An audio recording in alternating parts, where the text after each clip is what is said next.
Operation સિંદૂરની ભવ્ય સફળતા બાદ હજી પણ એલર્ટ મોડમાં સરકાર છે અને ભારત સરકારની સૂચના પ્રમાણે ઓપરેશન શિલ્ડનું આયોજન કરવામાં આવ્યું છે, જેમાં રાજકોટ શહેરમાં જે માધાપર વિસ્તાર છે, જેમાં Christ medical hospital, Unicare hospital, Morbi road, Jamnagar road, railway જે લાઇન છે, આ એરિયામાં કાલે મોકડ્રીલનું આયોજન કરવામાં આવ્યું છે, જેમાં ઇવેક્યુએશનની પ્લાનિંગ અને એનું સિમ્યુલેશન કરવામાં આવશે.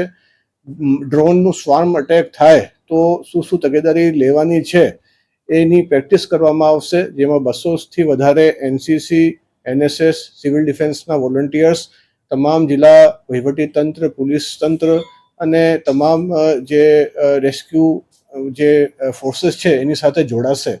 ખાસ કરીને ઇવેક્યુએશન, મેડિકલ સારવાર અને તાલીમ એના ઉપર ભાર મૂકવામાં આવશે. મારી આપ સૌને વિનંતી છે કે 8:30 વાગે માધાપર ગામ અને આસપાસના વિસ્તારમાં બ્લેકઆઉટ સ્વયંભૂ રાખવા મારી નમ્ર વિનંતી છે અને અમે પણ લોકોને આ બાબતે આજથી સમજૂત કરવા જઈ રહ્યા છીએ. જી, આ મોક ડ્રીલ હોય માધાપર ગામ અને આસપાસના વિસ્તારમાં બ્લેકઆઉટ રહેશે.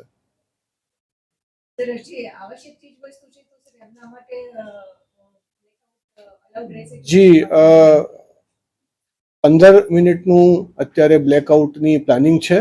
એમાં અમારી વિનંતી છે કે બિનજરૂરી અવરજવર કરવી નહીં, પરંતુ મેડિકલ ઇમરજન્સી કે એવા કિસ્સાઓમાં આપ બહાર નીકળી શકશો.